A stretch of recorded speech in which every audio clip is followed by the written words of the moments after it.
चुनाव 2022 को लेकर के फैसला लिया गया है। अब हमारे साथ श्रीनगर से जुड़ गए हैं विनय। तो विनय, मेरा पहला सवाल, कितना असरदार रहा ये त्रिवेंद्र सरकार का बजट, आम जनता की उम्मीदों पर कितना खरा उतरा? जी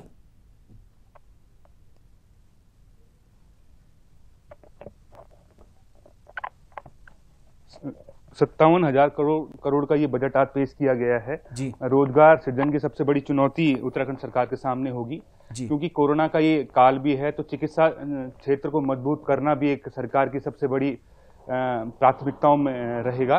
तमाम क्योंकि अभी वाटर स्पोर्ट्स भी जगह जगह सरकार खोलने की तैयारी कर रही है। नयार में रोजगार सृजन करने के लिए एक वाटर स्पोर्ट्स का पूरा एक कैंपेनिंग वहां पे तैयार की गई थी। टिहरी झील को भी डेवलप किया जा रहा है।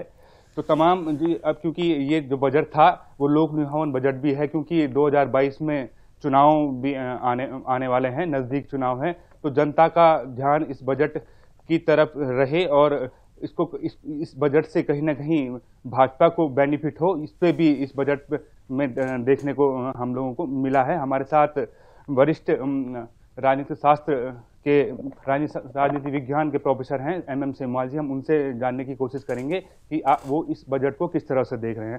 सर, इस बजट को आप किस तरह से देख रहे हैं? ये जो बजट है जो कि गैरसैंण में रखा गया है, और मैं समझता हूँ कि 57,400 करोड़ का जो ये बजट और इसको लाइव टेलीकास्ट किया जा रहा है। जब उत्तराखंड आंदोलन शुरू हुआ था तो एक सपना था कि गैरसैंण राजधानी होगी, लेकिन आज जो गैरसैंण से जिस तरह से 57,400 करोड़ का जो बजट रखा गया,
के लिए 67 करोड़ 94 लाख रुपए प्रस्तावित किए गए हैं। सौंग पेयजल योजना में आय व्यय के लिए 150 करोड़ रुपए। तो सीएम त्रिवेंद्र सिंह रावत ने पेश किया है 57 करोड़ 40 लाख रुपए का बजट। गन्ना मूल्य में भुगतान के लिए 245 करोड़ रुपए का प्रावधान किया गया है। मुख्यमंत्री राज्य कृषि विकास योजना में 20 करोड़ रुपए का प्रावधान किया गया है। करेत्तर राजस्व में भी करोड़ों का प्रावधान किया गया है। स्वरोजगार सृजित करने के अधिक प्रयास किए जाएंगे। क्या क्या है बजट की खास बड़ी बातें, हम आपको लगातार बता रहे हैं ग्राफिक्स के जरिए। सामने स्क्रीन पर राष्ट्रीय कृषि विकास योजना के लिए 67 करोड़ 94 लाख रुपए, विकास योजना के अंतर्गत 57 करोड़ 56 लाख रुपए का प्रावधान। जल जीवन मिशन के लिए, जी विनय, आपको मेरी आवाज़ आ रही है? जी, कुछ तकनीकी वजहों से जो है संपर्क टूट गया था। जी विनय, अपनी बात कंटिन्यू कीजिए। आम लोगों के लिए जो है बजट में क्या क्या खास बातें रही? जी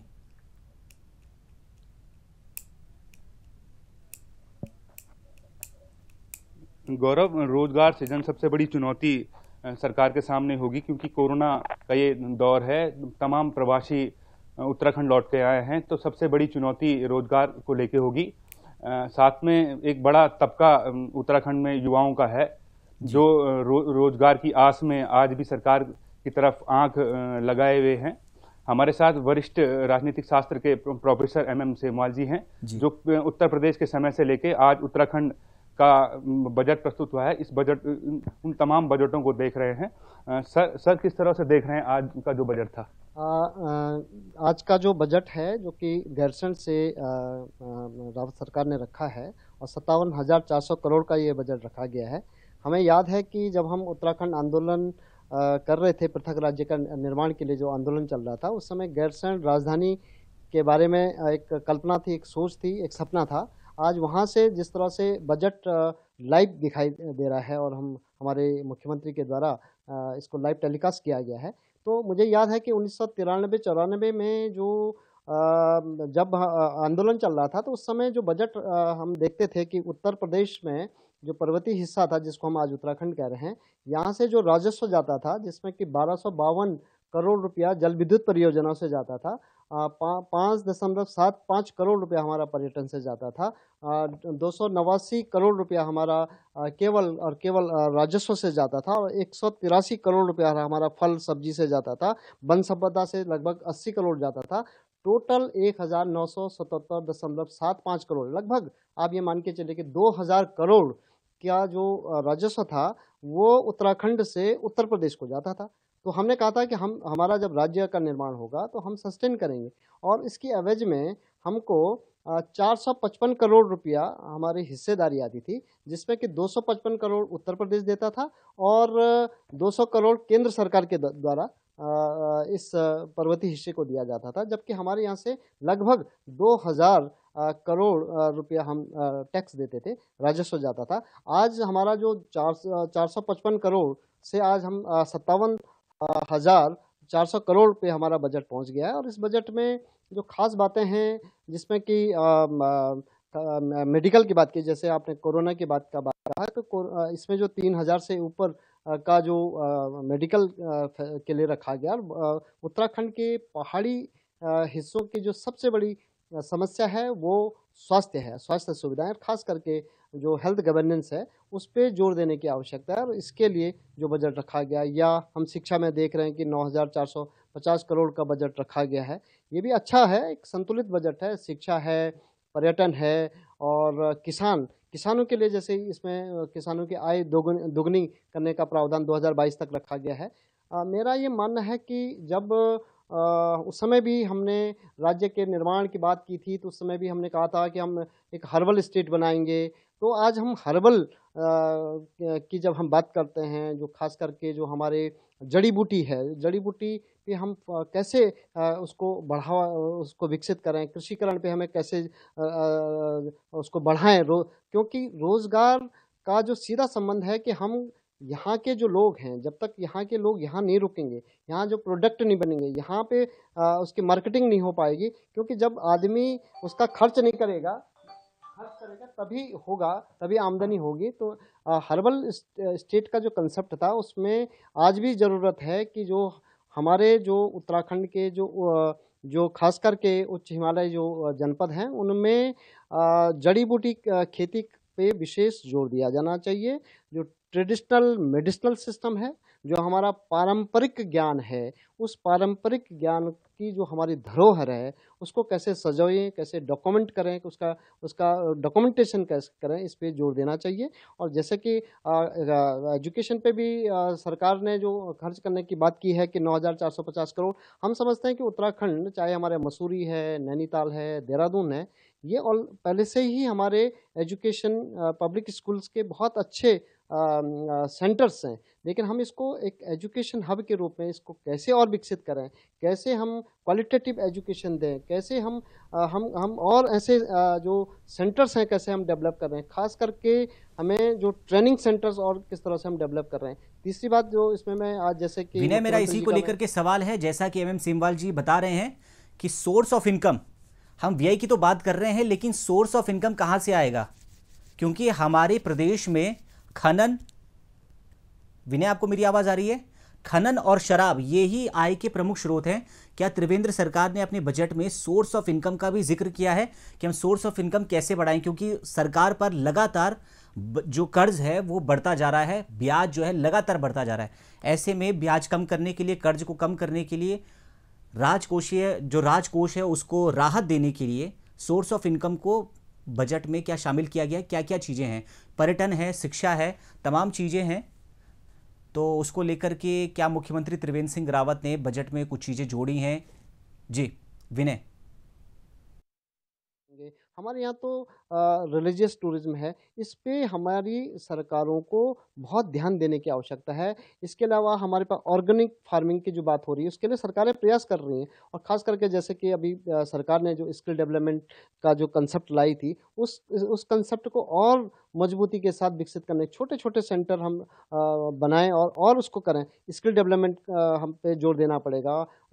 उसके अलावा हमें ख़ास करके जो बात करनी पड़ेगी, हमारे यहाँ पे जो हमारे जो कोल्ड स्टोरेज हैं, उनको हम डेवलप कर सकते हैं। यहाँ के जो उत्पाद हैं, यहाँ के उत्पाद देखिए, यहाँ के चाहे वो आलू है, चाहे यहाँ का राजमा है, यहाँ के जितने भी ऑर्गेनिक जो उत्पाद हैं, लोकल उत्पाद हैं, उनको उनकी ब्रांडिंग करने की ज़रूरत है। उनको एक चाहे हम केवल अब देवभूमि तो हमारे हिमाचल भी देवभूमि कह रहा है, हर हम क्यों नहीं उनको केदार के नाम से या नंदा के नाम से उनको उन उत्पादों उसका ब्रांडिंग करें। तो इस तरह से हम जो रोजगार युवाओं को रोजगार भी मुहैया कराएं और राजस्व को भी हम बढ़ावा दे सकते हैं। सर एक चीज़ और मैं आपसे पूछना चाहूँगा सर, महिलाओं, क्योंकि हमारा जो प्रदेश है वो महिलाओं पे बहुत, हमारे यहाँ महिलाओं की बहुत इज्जत की जाती है, महिलाओं को बहुत, अब इनको रोजगार से किस प्रकार से हम लोग जोड़ें जिससे कि गांव-गांव तक इन महिलाओं तो को किसी तकनीकी वजह से जो है हमारे जो संपर्क है हमारे सहयोगी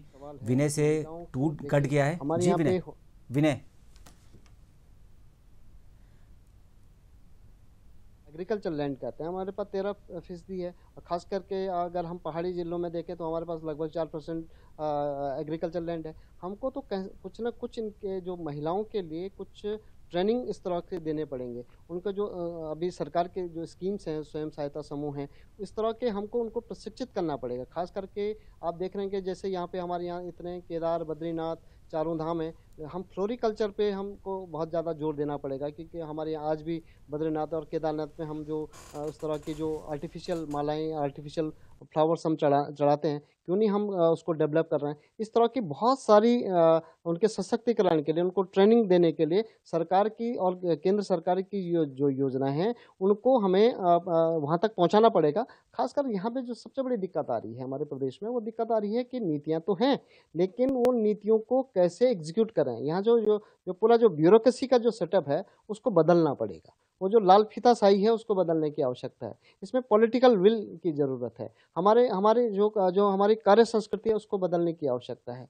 तभी जा करके जो महिला की आमदनी होगी वो बढ़ेगी।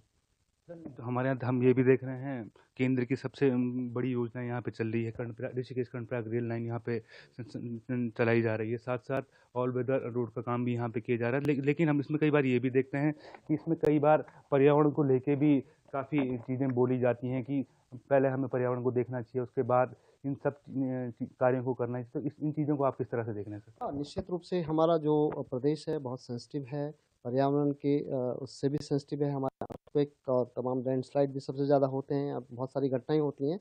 इन आपदाओं से हमें सीख लेनी होगी।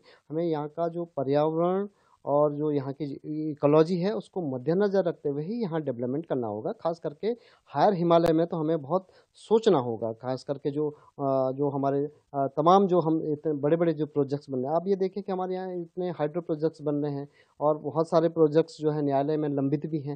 लेकिन हमें इस बारे में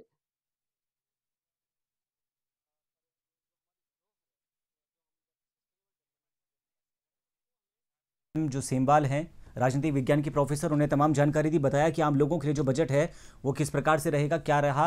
उन्होंने ज़रूर निराशा ज़रूर जताई, उन्होंने आशा भी दी। उन्होंने कहा कि त्रिवेंद्र सरकार ने कई विभागों के लिए, रोजगार के लिए, युवाओं के लिए, खेल, इन विभागों के लिए काफ़ी कुछ दिया है, अपने बजट में बजट बढ़ाया है। तो एक तरह से हम जो है सकारात्मक रूप से इस बजट को देख सकते हैं। हम फिर से जो है रिकैप कर देते हैं। मुख्यमंत्री त्रिवेंद्र सिंह रावत ने आज जो है शाम को 4 बजे बजट पेश किया। उन्होंने कहा अपने संबोधन में कि राज्य के विकास के लिए परिसंपत्तियों पर निवेश को हमारी सरकार ने जरूरी समझा है। उन्होंने कहा कि कृषि से जुड़ी समस्याओं, सभी प्रश्नों को समझने का हमने प्रयास किया है। 1 साल में गैरसैंण के विकास के लिए कई कार्य किए गए, घोषणाएं की गई, जैसा कि उन्होंने आज घोषणा करी। उन्होंने आज गैरसैंण को कमिश्नरी की घोषणा दी है। इसमें 4 जिले जोड़े गए हैं, जिसमें रुद्रप्रयाग, चमोली, बागेश्वर और अल्मोड़ा को शामिल किया गया है। ये एक बड़ा फैसला है। हम एक तरह से देखिए बड़ा फैसला इसलिए भी है क्योंकि 2022 विधानसभा चुनाव होने वाले हैं। दिसंबर तक आचार संहिता लागू हो जाएगी। ऐसे में चुनाव से पहले ग्रीष्मकालीन राजधानी गैरसैंण को कमिश्नरी नियुक्त करना एक प्रकार से मास्टर स्ट्रोक आप इसे कह सकते हैं। तो उन्होंने कहा कि हमने गैरसैंण के विकास के लिए तमाम कार्य किए हैं, घोषणाएं की हैं। आगामी 10 सालों का भी उन्होंने एक खाका तैयार किया, उन्होंने खाका पेश किया। उन्होंने कहा 25,000 करोड़ रुपए की लागत से समूचे गैरसैंण क्षेत्र का जो विकास है वो किया जाएगा। बड़ी योजना पर इसमें कार्य किया जा रहा है। इसके अलावा आज पूर्व मुख्यमंत्री हरीश रावत भी जो है, पूर्व मुख्यमंत्री हरीश रावत और कांग्रेस के कद्दावर नेता घाट पहुंचे। उन्होंने बजट को निराशावादी बताया। उन्होंने कहा ना इसमें युवाओं के लिए विजन है, ना सरकार का विजन है, ना विकास है। उन्होंने पूरी तरह से इस बजट को निराशा करार दिया। तो ये थी आज बजट को लेकर के हमारी खास पेशकश। आप बने रहिए ATV भारत के साथ। नमस्कार।